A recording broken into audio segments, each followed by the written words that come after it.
So ito na yung strawberry. Moment of truth mga idol. Try natin.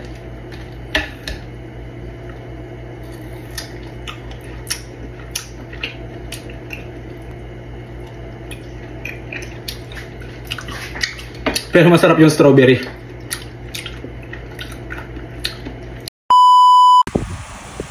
Andito na nga tayo sa Dolorama. Dito tayo bibili ng barbecue stick mga idol. Ha? Andito ako ngayon sa Dolorama.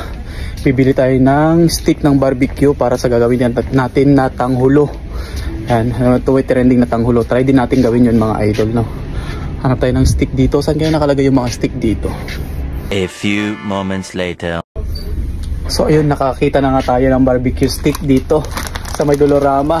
Kala ko hindi ako makakahanap mga lodi dito. So ang dami na siya. $1.25. So yan.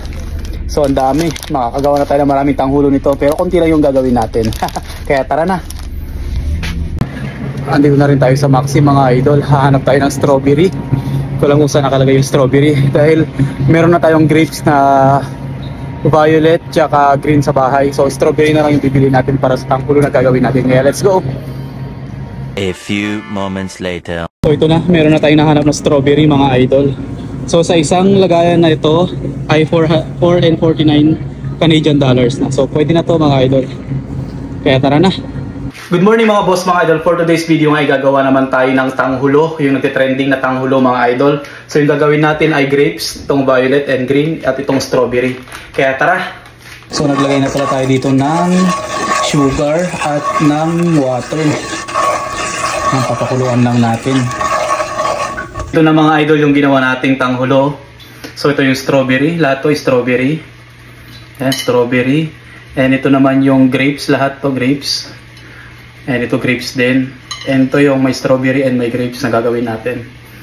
Sana maging successful to. Kaya tara, let's go! So dito natin to gagawin mga idol. So ito na, kumukulo na yung sugar natin. Ito naman yung tanghulo na gagawin natin, yung mga prutas natin. At ilalabas ko lang saglit yung water natin. At ito naman yung tubig natin na may yelo, mga idol. So ito na siya. Kaya try natin.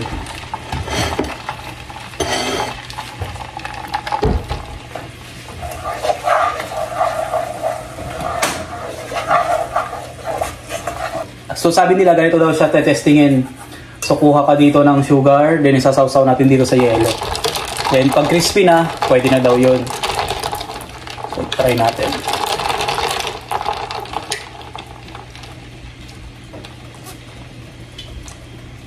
Hindi pa. Kukuha tayo dito, try natin dito mga idol. Kung makikrispy na siya. So try natin kung makikrispy na siya mga idol. Yan, crispy na siya. Pwede na. Kaya try na natin to. Yan, try na natin.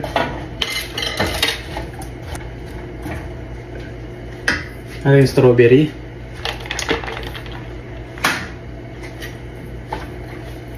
At nahulog pa nga yung isa mga idol.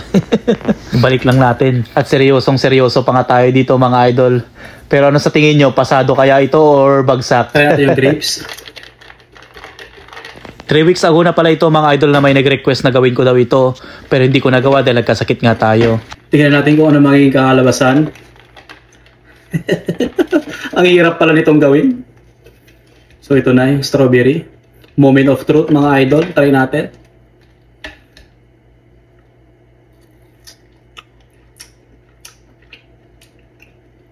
Hindi siya crunchy.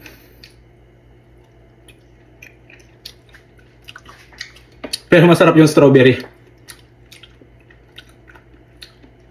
Hindi siya crunchy.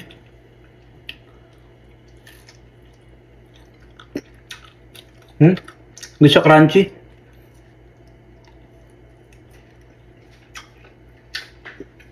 Hirap pala nito. Pero pwede na rin. Nagkalasa lalo yung strawberry.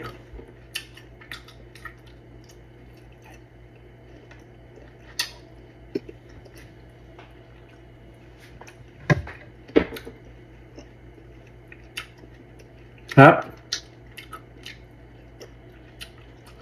Pero hindi siya naging perfect. Try ulit natin sa susunod mga idol. Palpak yung first try natin.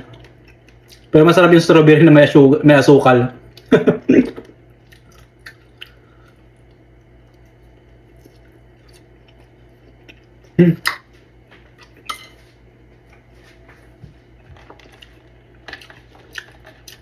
Harap ng strawberry. Ito naman yung grapes, oh. Pangit. Pumalpak tayo. Try naman natin tong grapes.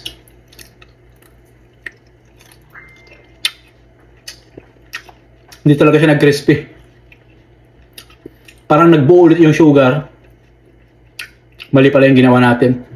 Bale, bawit tayo sa sunod.